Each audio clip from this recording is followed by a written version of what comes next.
두 번째 십계명과 출애굽기 성막 속 숨겨진 비밀 알고 계신가요? 하브루트 학습법을 기독교 교육에 적용하여 질문과 대답의 형식으로 구성하였습니다. 질문자와 대답자 역할을 번갈아 맡으며 대화를 통해 성경의 깊은 의미를 발견해 봅시다. 안녕 서연아. 오늘은 출애굽기 33장부터 40장까지 공부할 거래. 언약 갱신과 성막에 대한 이야기인데 먼저 내가 질문 하나 할게. 모세가 시내산에서 십계명을 받은 후에 무슨 일이 있었는지 알아? 응. 이스라엘 백성들이 금송아지를 만들어서 우상 숭배를 했잖아. 하나님이 진노하셨지만 모세의 간절한 기도로 용서해 주셨어. 33장에서는 하나님이 이스라엘 백성들에게 내가 너희와 함께 가지 않겠다고 하셨어. 맞아. 근데 모세가 어떻게 하나님의 마음을 바꾸셨는지 알아? 모세가 하나님께 주의 길을 보여주세요. 주의 영광을 보여주세요 라고 간절히 구했어. 그리고 주께서 함께 가지 않으시면 우리를 이곳에서 올려보내지 마세요 라고 기도했지. 모세는 하나님과 특별한 관계였어서 회막이라는 장소에서 친구와 이야기하듯이 하나님과 대화했대. 와, 그렇구나. 그런데 회막이 뭐야? 회막은 하나님을 만나는 특별한 장소야. 나중에 더 멋진 성막을 짓기 전에 임시로 사용한 텐트 같은 거였어. 모세가 거기서 하나님과 대화했대. 33장에서 모세가 하나님의 영광을 보여달라고 했을 때 어떻게 됐는지 알아? 하나님이 모세에게 내 얼굴은 볼 수 없다고 하셨어.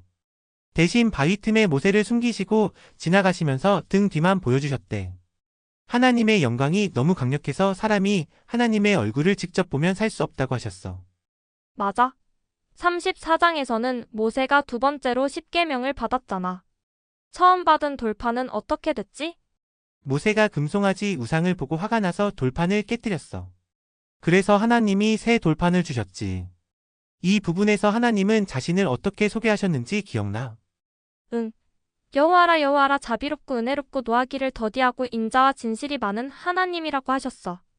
하나님은 용서하시는 분이지만 죄를 그냥 넘어가시지는 않는다고 하셨지.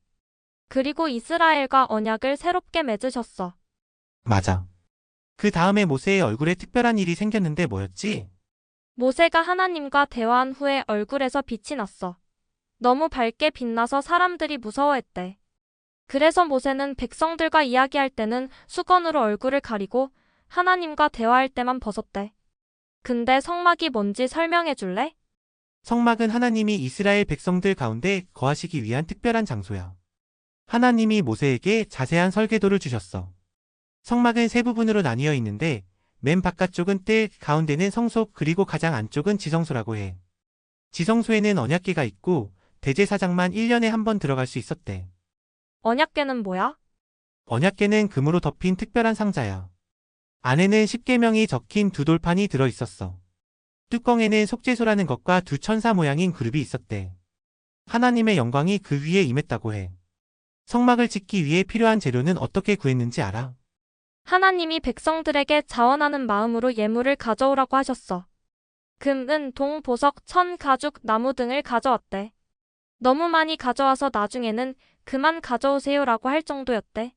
그리고 성막을 만드는 일꾼들도 특별했지? 응.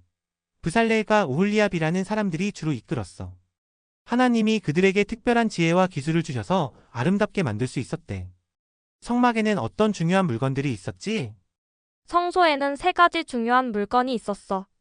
진설병 특별한 빵을 놓는 상, 7개의 등잔이 있는 금촛대, 향을 피우는 금 제단이 있었어. 그리고 뜰에는 번제단과 물두멍송과 발을 씻는 큰 대야이 있었지. 그런데 제사장들은 어떤 옷을 입었어? 대제사장은 에봇이라는 특별한 조끼와 흉패라는 가슴판을 입었어. 흉패에는 12개의 보석이 있어서 이스라엘 12지파를 나타냈대. 그리고 우림과 둠밈이라는 하나님의 뜻을 물어보는 도구도 있었어. 평소에는 파란 겉옷관, 그리고 여호와께 성결이라고 쓰인 금패도 달았대. 일반 제사장들은 더 간단한 옷을 입었고 성막이 완성된 후에는 어떤 일이 있었어? 모든 것이 하나님이 명령하신 대로 완성되자 구름이 성막을 덮고 하나님의 영광이 성막에 가득 찼어. 그 후로는 그 구름이 이스라엘 백성들을 인도했대. 구름이 성막 위에 머물면 그 자리에 머물고 구름이 떠오르면 장막을 거두고 따라갔어. 낮에는 구름으로 밤에는 불기둥으로 인도하셨지. 와, 하나님이 정말 특별한 방법으로 백성들과 함께 하셨구나. 근데 이 성막 이야기가 우리 기독교인들에게는 어떤 의미가 있을까? 성막은 예수님을 예표한다고 배웠어.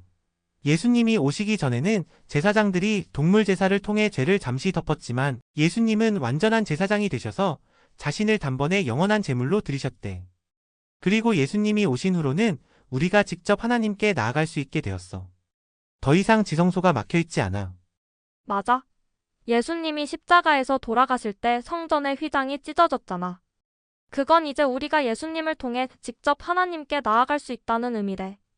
또 성경에서는 우리 몸도 성령님이 거하시는 성전이라고 했어. 그래서 우리도 하나님이 거하시는 곳으로 거룩하게 살아야 하는 거구나. 오늘 하브루타를 통해 정말 많이 배웠어. 나도 그래. 하나님이 이스라엘 백성들과 함께 하신 것처럼 지금도 우리와 함께 하신다는 게 정말 놀랍고 감사해. 이상 하나님의 말씀이었습니다. 감사합니다.